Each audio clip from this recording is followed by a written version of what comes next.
ನೋಡ್ಕೊಂಡು ಹೊಡ್ಸೋದಲ್ವಾ ಸರ್? ಏನೋ ಸರ್ ಅಂತ ಆಯ್ತು. ಹಾಯ್ ಫ್ರೆಂಡ್ಸ್, ಇವ್ನು ನನ್ನ ಫ್ರೆಂಡು ಬ್ಯಾಡ್ ಬಾಯ್ ಬಾಲು ಅಂತ. ಎಲ್ರ ಮನೆ ದೋಸೆನಲ್ಲೂ ತೂತು, ಇವ್ನು ಬಾಯ್ ಬಿಟ್ರೆ ಆಡೋದು ಬರೀ ಕೆಟ್ಟ ಮಾತು. ಹೋಗಿದ್ದೆ ಏನ ಇವ್ನು ಫ್ರೆಂಡ್ಶಿಪ್ ಮಾಡಿದಾಗಿಂದ ನನಗೆ ಇದುವರೆಗೂ ಒಳ್ಳೇದು ಅಂತ ಏನೂ ಆಗಿಲ್ಲ. ಆಗಿರೋದೆಲ್ಲ ಬರೀ ದುರಂತಗಳೇ. ಕಾಳಿಂಗ ಕಾಲ್ ಮಾಡ್ತಾನೆ. ಏನೋ ನಮ್ಮ ಮನೆ ಕೂಡ ನಮ್ಮ ಅಪ್ಪ ಅಮ್ಮಂಗೆ ಕೇಳಿ ಭೇಟಿ ಆಗ್ತೀಯಾ? ನನ್ನ ಮಗನೇ, ನನ್ನ ಫ್ರೆಂಡ್ ಮನೇಲೇ ಇದ್ದೀನಿ, ಲೊಕೇಶನ್ ಕಳಿಸ್ತೀನಿ. ಅವ್ರ ಅಪ್ಪ ಅಮ್ಮ ಎಲ್ಲ ಇರ್ತಾರೆ. ಅವ್ರ ಮುಂದೆ 200 ಜನ ಕರ್ಕೊಂಬಾರೋ ಎಲ್ಲ ಬಾರೋ. ನಾನು ನನ್ನ ಫ್ರೆಂಡು, ನೆನ್ಪಿಟ್ಕೋ, ನನ್ನ ಫ್ರೆಂಡು ನಾನು ಇಬ್ರು ಸೇರ್ಕೊಂಡು ಹೊಡಿತೀವಿ. ಹಿಂದೆ ನೋಡಲ್ಲ, ಮುಂದೆ ನೋಡಲ್ಲ, ಏನು ಎತ್ತ ಎಲ್ಲಿದ್ದೀನಿ ಅಂತ ನೋಡಲ್ಲ, ಜಾಗ ನೋಡಲ್ಲ, ಜನ ನೋಡಲ್ಲ, ಬರ್ರಿ ಕೆಟ್ಟ ಮಾತಾಡ್ತಾನೆ ಇರ್ತಾನೆ. ಏನು ಗುರಾಯಿಸ್ತಾ ಇದೆಯಾ? ಸುಮ್ಮನೆ ಮಚ್ಚ ತೋರಿಸ್ತಾರೋಣ ಕಣ ಅವನು, ಮುನ್ನೆ ಹೊಡೆದಾಕ್ಬಿಡ್ತಾನೆ.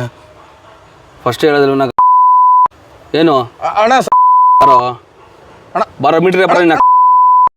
ಇವನು ಮಾಡೋ ಕೆಲಸಗಳಿಂದ, ಆಡೋ ಮಾತುಗಳಿಂದ ಸಿಕ್ಕಿದವ್ರ ಹತ್ರ ಸಿಕ್ಕಿದ ಕಡೆ ಸಿಕ್ದಂಗೆ ಹೊಡಿಸ್ಕೊಂಡಿದ್ದೀನಿ ಸರ್. ನಾನು ಸಿಕ್ದಂಗೆ ಹೊಡಿಸ್ಕೊಂಡಿದ್ದೀನಿ. ಇವನು ಬ್ಯಾಡ್ ವರ್ಡ್ಸ್ ಆಡೋದನ್ನ ಸ್ಟಾಪ್ ಮಾಡಿಸ್ಬೇಕು ಅಂತ ನಾನು ತುಂಬ ಥರ ಪ್ರಯತ್ನಗಳು ಮಾಡ್ಬಿಟ್ಟೆ ಸರ್.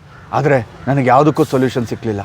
ಒಂದಿನ ಹಿಂಗೆ ಇವನು ಮಾಡಿದ ಕೆಲಸದಿಂದ ಯಾರ ಹತ್ರನೂ ಹೊಡಿಸ್ಕೊಂಡು ಬೇಜಾರಾಗಿ ನಮ್ಮ ಮುತ್ತಣ್ಣನ ಅಂಗಡಿಯಲ್ಲಿ ಟೀ ಕುಡ್ಕೊಂಡು ಕೂತಿದ್ದೆ.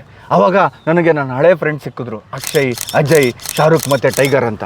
ಅವರು ನನಗೊಂದು ಸೊಲ್ಯೂಷನ್ ಕೊಟ್ಟರು. ಆ ಸೊಲ್ಯೂಷನ್ ಏನಂದರೆ, ನೀನು ಕಿತ್ತೋಟ್ ವಿಡಿಯೋ ಮಾಡಿದ್ದು ಆಯ್ತಾ? ಹಾಂ, ಇವನು ಕೆಟ್ಟ ಮಾತು ನಿಲ್ಸೋದಕ್ಕೆ ಅವ್ರು ಸೊಲ್ಯೂಷನ್ ಕೊಟ್ಟರು ಅಂತ ಹೇಳ್ತಿದ್ನಲ್ಲ, ಅದು ಇದೆ.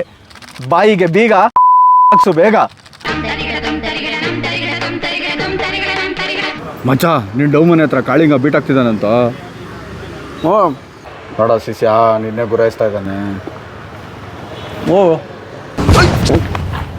ನೋಡ್ಕೊಂಡು ನೋಡ್ಸೋದಲ್ವಾ ಸರ್? ಹಾಂ, ಇವಾಗ ನನ್ನ ಲೈಫ್ ನೆಮ್ಮದಿ ಆಗಿದೆ. ಏನ್ ಸ್ವಲ್ಪ ಇಕ್ಕಿಸ್ಕೊಳ್ಳಿ.